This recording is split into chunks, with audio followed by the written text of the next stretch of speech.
I started in theater, obviously. Yeah. When I was just a kid, I saw High School Musical for the first time, and I was like, yes, that's what I want to do. I want to sing and I want to dance. And then, shortly after, I joined Disney Cruise Line in 2018, and I've been with the company since, and it's been such a dream come true just to see, just the different shows that have come along, and now it's my dream also within the company to open a ship, and so here we are on the Destiny, and I mean, a bonus is really, Hercules. I didn't know this was going to be up here with a new ship, with that dream that I had years back, and so to be here to portray the role of Hercules has been such an honor, and I'm really excited for people to see it. I come from a small town, and so with that, you see, where he starts in his town, in the marketplace, and I wasn't bullied, crazy, but how he is. But you can connect with the limiting thoughts, maybe this small town mindset, the people telling you no, the people telling you can't do that, you can't go that far. And so I relate to that, and it didn't take me much to relate to that. And so keeping that, my story through this story of Hercules has been such an honor, because I know that I'm not the only person that's ever had to go through that, had that type of pressure on them or that mindset. And so to break out of that and know that, no, I can do this, I can go this far, I can probably even go further than what people might think. It's been such a true honor to be able to tell my story through this. Can you tell me just a little bit about the vocal and acting training that it's required to get to this level? Yeah, I mean, there's so much. You have to have a lot of tools in your tool belt, especially with a show like this and portraying Hercules, singing, and the directors and the musical director, Bradley, said don't shy away from your gospel upbringing, your R&B, your love for R&B music, and all the riffs that you do. I grew up listening to people like Brandy and Luther Vandross, and so having that inspiration and putting it into the music here, they said, we want to see you through the character. We want to see you in your voice. Dancing, I love to dance. We have a little bit of that in Zero to Hero. And then the fighting was all completely new to me. And all I thought was, Tom Cruise does his own stunts. I'm going to do my own stunts. So here I am. And I had an amazing fight coordinator, Jude Katana. He was great and just telling me how to make it look cool. Even though sometimes I'm like, okay, I hope that read how I wanted it to read to the audience. But it was honestly like such a good culmination just to melt all these things together and to create such a show that reads to the audience, that you leave the theater feeling hopeful, not only in yourself but just in the world and humanity. So yeah, it's been What is it like to be eaten by a hydra? Oh gosh, I never thought that would be something that I had to do ever in my life. I think it's really cool actually, but it's not as gruesome as you may think, because obviously I'm not actually being eaten by one, but when it does happen, there is so much, you gotta move around in there, and we have an awesome team to give that Disney touch to it. So once you finish and I've sliced the head off out of the main Hydra, I leave feeling victorious, and it feels like a really cool moment. Like I'm walking away from an explosion. I always feel like, like that cool, like walk away. Yeah, I feel really cool doing that. So it's awesome. Yeah. Getting a little meta, the merchandise has Disney on it, and it's the cartoon version of the statue. Yeah, is it that Disney made a cartoon of your live action that you're doing on stage?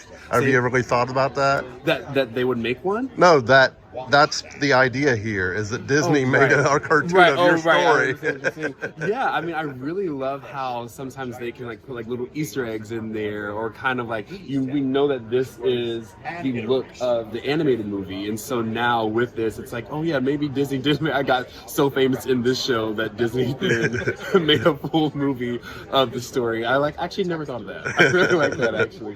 But yeah, it's so fun. I love to look at it, all this stuff that's up here, and be like, I wish that they sold this in the merchandise So shop. do I. would take it, yeah, but I can't take anything. For longtime cruisers, what other roles may have seen you in? I did Kristoff in Frozen on the Wonder. I was Bert in Believe on the Disney Dream. I also was a dancer in Beauty and the Beast. I love that show. It's such a beautiful show on the Dream. And now on the Treasure, I believe. And so, that's kind of all led up to to this. So I'm the Disney Destiny. Yeah. Congratulations. Thank you so much. Great job. Wonderful job. Thank Yeah, you. great job. Thank you. You have big sandals to fill.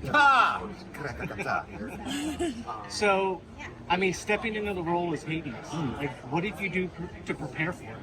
I just had finished playing Hades in Hadestown on Broadway when I got this job. So I had the mythological source material pretty much memorized at that point. But then obviously you dig deep into the source material of the Disney movie. And so using James Woods' voiceover and many interviews that he did for the character really helped me to kind of just ground myself as to what is Hades' end goal and what was James Woods' interpretation when he originally auditioned. You know, he said that he felt that his Hades was fast-talking Hollywood agent, kind of slick and manipulative. So you just kind of use those words as your guidepost. And the only thing that I really tried to do in terms of paying homage to his performance was getting used to the rhythm of the way that he speaks. And that was it at that point. Then it was just sort of like working with our directors to sort of create something that was fresh and new and completely my own. Let's talk about the beard. Is it your beard and they incorporated it, or did you grow my it? Beard. I'm so glad you asked. So when I came to rehearsals for the first time, and they had all of the mock-ups of the drawings for what their expectations were of the character, there was no beard. And so they sort of give us a blanket statement before we head down to Orlando for our fittings to saying that all main stage performers need to arrive clean-shaven. This is not my first time working for Disney Cruise Line, and I was expecting that. But I thought, this is a reimagining of the show, a new interpretation of the character. So what if I just showed up and I didn't have, you know, a clean shaven face? And sure enough, there was a lot of just kind of like jerked heads, like, but this is not what we have planned. And I said, all right, well, let's just like stop for a moment and breathe. And with our producers and our creative team, we had a discussion and they were open to the idea. And I'm so grateful because doesn't it look amazing? Like it's sort of such a perfect nod to the original animation because his chin is such a dominant part of his character, so that we were able to work it in with the color of the wig. And I think that the moment that we finally did all the makeup, put the makeup in the beard and got those shots, I said, I'm so glad that I made the decision not to shave it, and that also that the creative team and the producers were willing to go down the route of like playing with it. So now in the future we have a makeup plot for people without facial hair and one for people with. So you never know what you're gonna get. Your beard's amazing. Thank you so much. Thank you so much. It was another thing in Hadestown when I came in for my audition.